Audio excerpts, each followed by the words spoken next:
Hello, everyone, and welcome back to the Bizarro Gospel Hour, known formally, briefly, as the Triumph of Evil.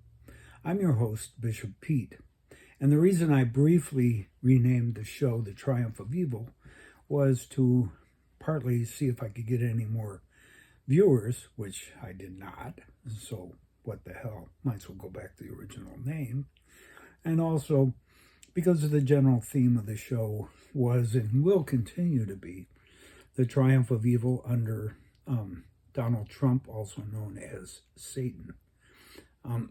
Today, I'd like to take a few minutes to talk about something I never thought I'd really be confessing to anyone, and that is a point on which I agree with one of the stupider of Satan's demons, Marjorie Taylor Greene. Now, Marjorie Taylor Greene, as you know, is a member of Congress from the state of Georgia, who, isn't exceptionally stupid for a congressperson from the Deep South, but is nevertheless exceptionally stupid. And I guess this proves the adage about, a broken clock being right twice a day. But she came out with something after the slaying of that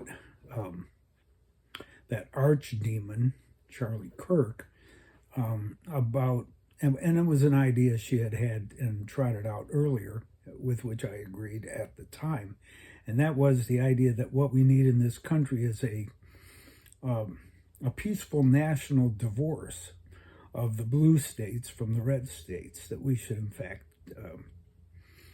divide into two separate countries. And I agree with her there. I'm an advocate of that. I like to play around with the idea in my mind and kind of think about how it would work.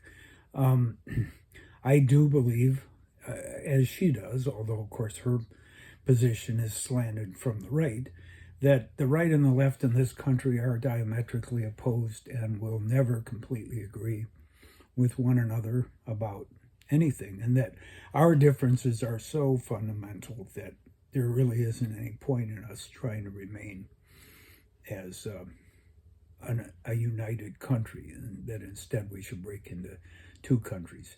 The blue country I'll call the one, and the red country, which would be pretty much a reproduction of the Confederate States of America. In fact, they would probably try to reinstate slavery if they could get away with it.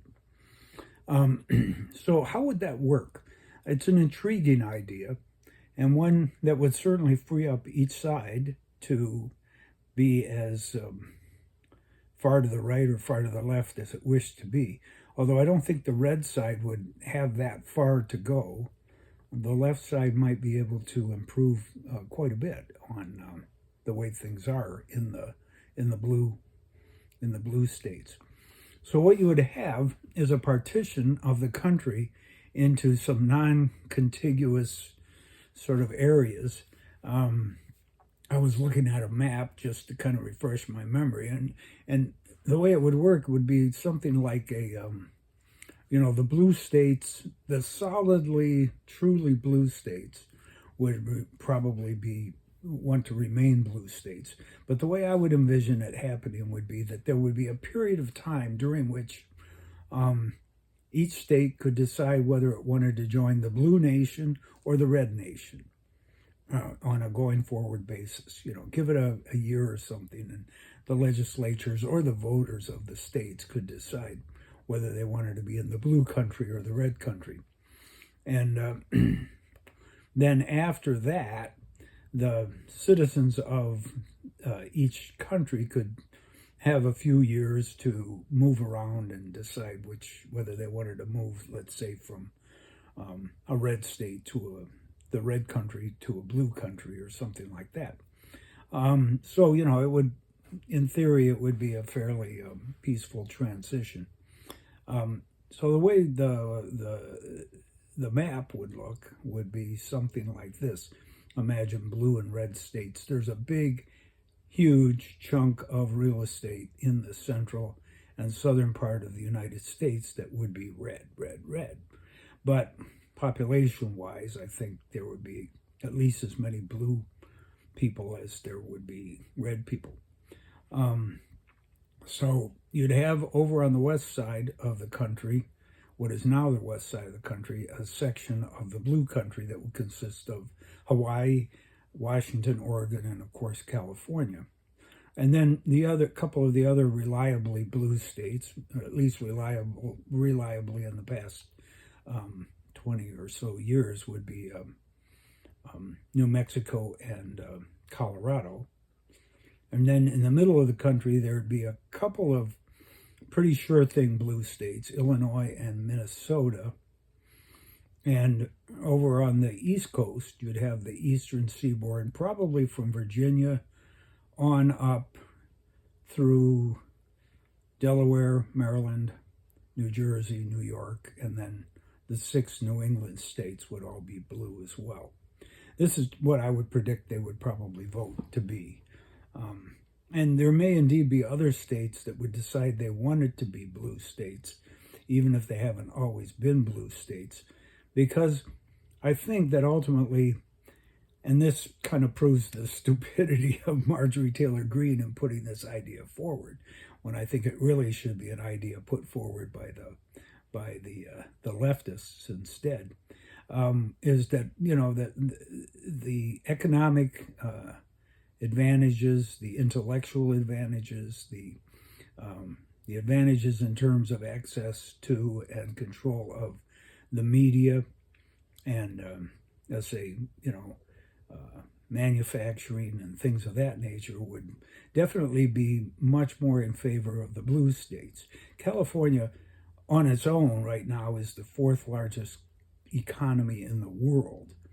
And if you throw California together with say New York and New Jersey and New England states, not to mention Illinois, you've got a pretty formidable economy there, which I'm sure would be the largest economy in the world put together. And and also, of course, the blue states would have, the blue country would have New York, Chicago, and Los Angeles and San Francisco, Silicon Valley, all the you know, the beneficial aspects of the state of California going for it. So I can't quite understand why Marjorie Taylor Greene would want the red states to secede from the Union, because ultimately they would have to become dependent on forces far beyond their control. They might be able to, I'm pretty sure that the Western European powers would, you know, the progressive and socially enlightened Western European governments would be quick to recognize and cooperate with the blue country, the good guys, we'll call them. But some governments might be a little more reluctant to do business with the red government. Although, you know, the red states would have oil, and they would have a lot of natural gas, and they would have, well, corn and other types of agricultural commodities galore. Although California, you know, as a part of the blue country, would be quite a formidable agricultural force as well. You know, there are all kinds of little details that would have to be worked out on this, but I really think it would be great, because the blue country could become even more progressive than the blue states are already, because they're being held down basically by the federal government as it is currently composed. And, you know, they could impose or they could introduce and institute much more progressive policies regarding education, healthcare, and things of that nature. Now, as I said, there's always going to be difficulties too, and the difficulties would come into play in terms of, well, let's say which of the two countries would have, let's say, the most nukes. I'm not sure about that, but I'm pretty sure that the red country would have more nukes than the blue country. I'm sure there are some nukes in California and in some of the other blue states, but I think there are a lot more nukes out in places, you know, like BFE places like the Dakotas and Montana and all that. Might be a few of them in Colorado, which would be part of the blue country. And then, where are the most soldiers located? So the military bases of this country are primarily centered around the southern part of the country, the red states. And so they'd have more military members, but under this, say, transition period, individual members of the armed forces could decide for themselves whether they wanted to live in a red country or in the blue country, and whatever was left could be whatever gaps were left, let's say, on the blue side. Let's say a whole bunch of stupid Marines from San Diego County, California, who are inherently stupid anyway because they're Marines, might opt to go and live in the red country because it makes so much sense to them because they're already, pretty much fascists anyway. So the blue countries would have to get their own Marines. There would be some definite transitional issues, but ultimately I think, those things could all be ironed out. Now, as with any divorce, to use Marjorie Taylor Greene's term, the question is, what do you do with the kids? And in this case, the kids are kind of like the purple states. The states that have at one time or another gone back and forth and haven't been reliably red or blue over the past, let's say, during the 21st century. So there you've got Pennsylvania, Michigan, and Wisconsin as the main kids. And those states, I predict that Pennsylvania and Michigan would opt to be part of a blue country. I'm not so sure about Wisconsin, but I would hope that Wisconsin would go along with being part of the blue country because that would take care of another little problem. Let's say the two countries are separate from one another and they are, pissed off at one another, as you can predict they would be. In fact, let's predict safely that the red country would do everything it could to fuck with the blue country, whereas the blue country would be content to just sort of ignore the red country and welcome anybody who wanted to, emigrate to the blue country, not to mention other immigrants from other countries, welcome them into the blue country, whereas the red country would be really pissy about that. And let's say they put a policy in effect where you couldn't violate the airspace. The two countries maybe couldn't come to an agreement for a treaty as to how to, not violate one another's airspace. So if you wanted to fly from the far western part of the blue country to the eastern part of the blue country, you might have to go through either Canada or Mexico. And it would be important for the blue country as well as the red country, but mostly I'm rooting for the blue country here, to have a treaty with Canada and Mexico, allowing them to use the airspace of those countries.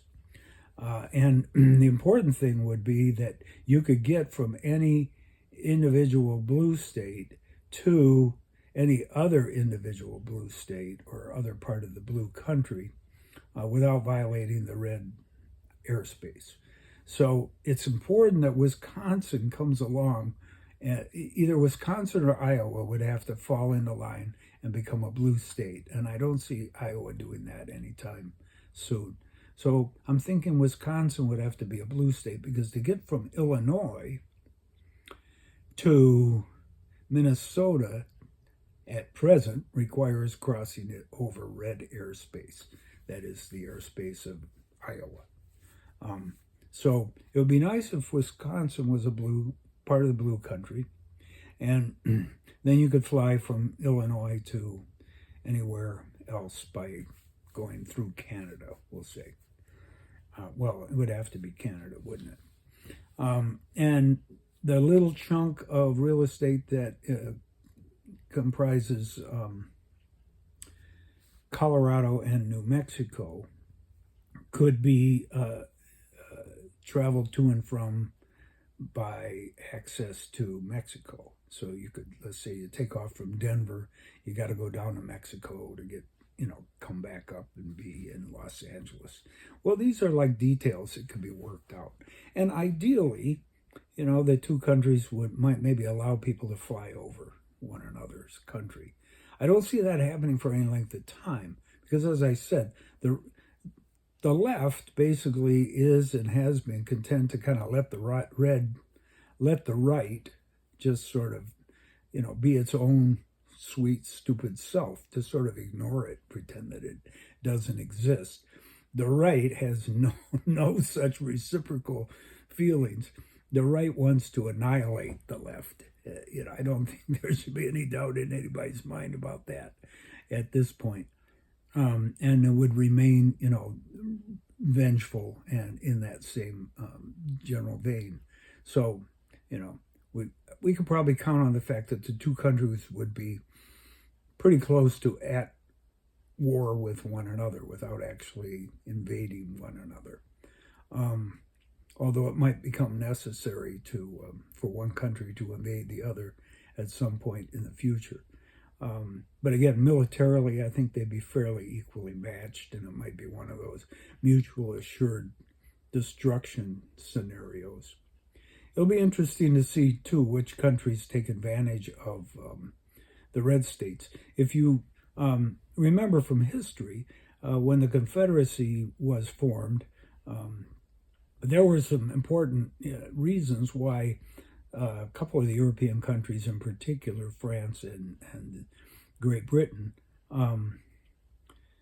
thought that it would be a good idea for them to recognize the Confederate States of America.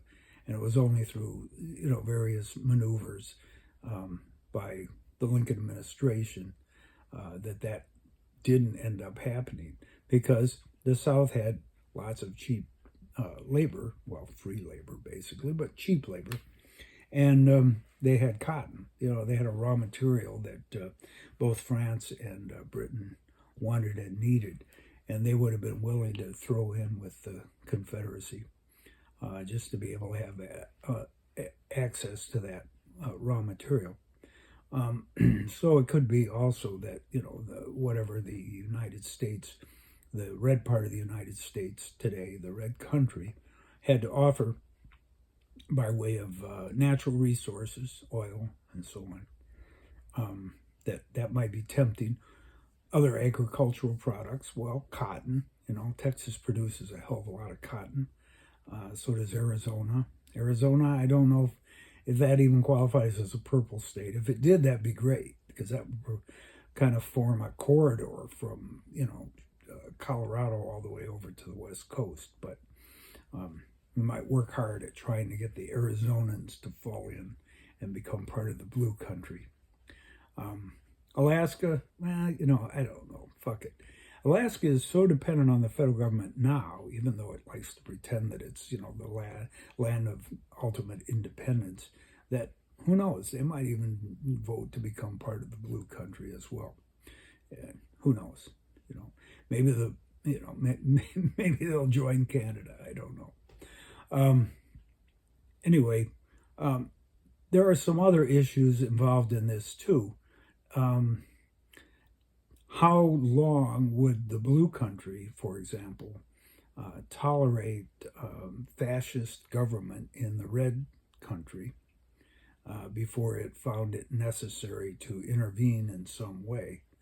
And that's why I think a transitional period of time for people to hightail it out of the red country and into the blue country would be essential. Maybe a 4 or 5 year timeline. And by the end of that period of time, it might be that the Marjorie Taylor Greens of this world would start rethinking their position, because I don't know, if I'm living in Mississippi, I'm not sure I'm going to want to be part of a red country. On the other hand, and I'm just thinking of this as these words are coming out of my mouth, it's like, well, wait a minute. From the point of view of somebody who lives, a black person who lives in the Mississippi Delta, what the fuck difference does it make whether this is a red country or a blue country, because Mississippi is a kind of a red country unto itself. So maybe they won't care, maybe they're just, be willing to go along. But we certainly give people plenty of opportunity to move north or move west or move east and become part of the blue country. Now, you might be thinking, well, this is going to be a kind of a patchwork partitioned country, and you're absolutely right. The closest analogy I can think to this would be the partition of India and Pakistan in the late 1940s, when the independence of India and Pakistan was recognized by the British Empire. And at that time, it was based on which areas was the primary religion.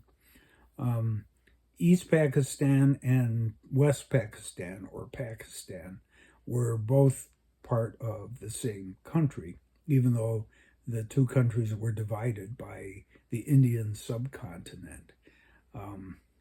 Later on, East Pakistan declared its independence and became Bangladesh, but it was at one time part of Pakistan. So there is precedent for kind of a broken up, fractured, geographically fractured country. And even in medieval Europe, there were certainly networks of principalities and things like that look like a lot of patchwork or a lot of dots on the map when you look at these old maps. Different regions that are now part of, let's say, Germany or what was the Austro-Hungarian Empire or the Ottoman Empire were, kind of a patchwork of different nationalities, as well as owing allegiance to different leaders and different sovereigns. The same is true, I think, of the Papal States in Italy. There was a chunk that was the Papal States, and then there was, Venice and the Kingdom of the Two Sicilies and things like that. So there is precedent for, countries being divided up. And today with air travel, and with telecommunications, it's a lot easier for those things to be accomplished than they previously would have been. So I'm just throwing that whole thing out, food for thought. And again, there is no inherent conflict between evil and stupidity. So when a stupid evil demon like Marjorie Taylor Greene, who owes her allegiance to the archfiend himself, Donald Trump, Satan, comes up with an idea, I can say in practically the same breath that it is an extremely stupid person who put this idea forth, but that it isn't a stupid idea in and of itself. And it's not an evil idea. It's actually an idea that is much more in line with the ideals of the blue states, which are the good states. So, here's looking at you folks who are in the blue country already. And if you're not, let's hope that when the vote comes, your state will vote to be part of the blue country. And if not, you're welcome to come and join us. Until the next time, this is your old pal Bishop Pete saying so long.